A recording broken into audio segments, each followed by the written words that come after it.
Dialogue avec l'ange de Gita Malache.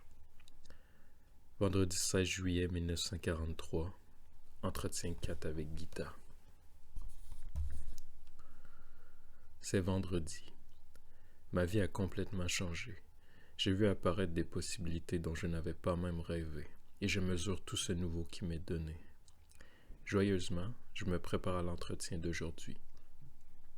Mais, après le déjeuner, je suis tout à coup prise de panique, et je me répète sans fin la même question. Et si mon maître ne venait pas? S'il ne venait plus jamais?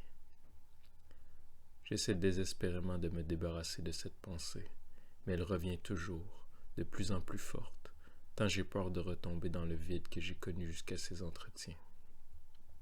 Et puis, tout à coup, je comprends que je dois me détacher de ce à quoi je tiens le plus au monde, sa venue. C'est une nécessité absolue et, je le sais, ma tâche. Le détachement intérieur est plus difficile que tout ce que j'ai vécu jusqu'ici. C'est comme si je m'amputais de ma propre vie. À 3 heures, Hannah m'appelle. Je sens la présence de mon maître qui, pourtant, reste silencieux. Au bout d'un moment, je me demande avec inquiétude si ce silence va être rompu.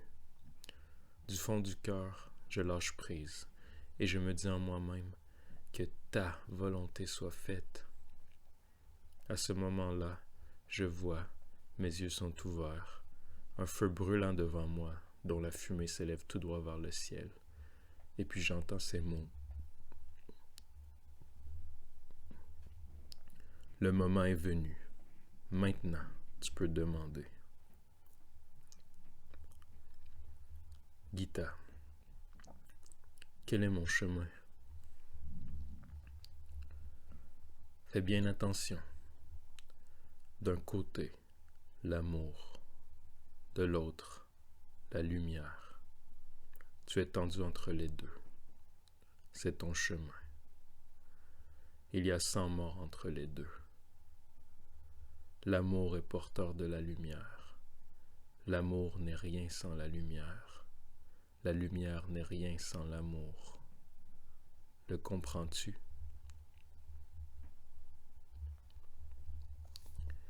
Je comprends, mais il me semble bien difficile de faire mourir 100 fois mon petit moi. Je baisse les yeux, découragé. Regarde-moi. Le visage bien connu de Hannah, qui n'est habituellement ni beau ni laid, change d'expression et revêt une dignité presque effrayante. À un bout, c'est moi, juste de haut en bas. À l'autre bout, c'est lui. Entre les deux, toi. Gita. Qui est lui? Ton petit moi. Je pense intérieurement. Quoi? L'ange s'intéresse à ce petit moi que je déteste et dont je voudrais tant me débarrasser. Et, hypocritement, je dis à voix haute. Je connais bien mon petit moi, mais toi, je ne te connais pas assez. Enfant stupide. Hannah me dira plus tard ce que ces deux mots signifient. Comment pourrais-tu connaître ton petit moi? Connais-tu une seule cellule de ton corps? Tu le connais aussi peu que tu me connais. Combien de temps resteras-tu aussi aveugle?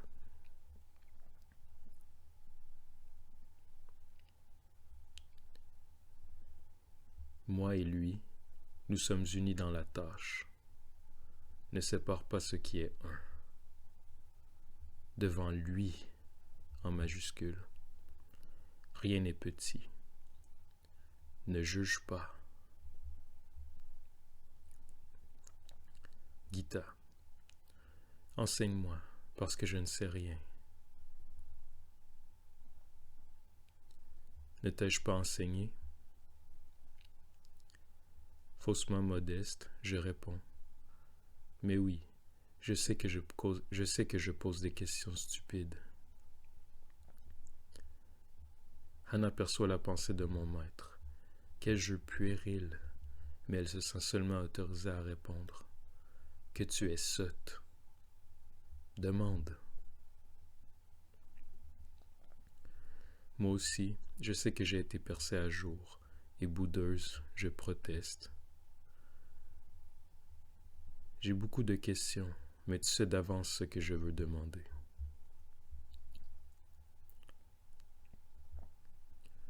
Du cœur à la bouche, il n'y a qu'une main. Fais ce chemin.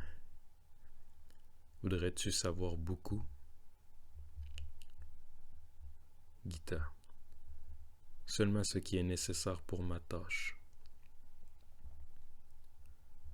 Ceux qui questionnent sont plus chers devant lui que ceux qui savent.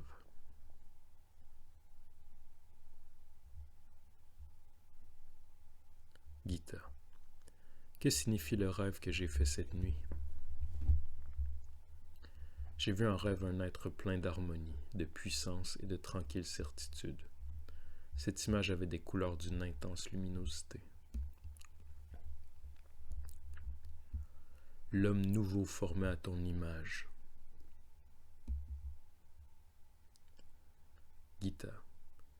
Deviendrai-je cet homme nouveau si j'arrive à me débarrasser du superflu?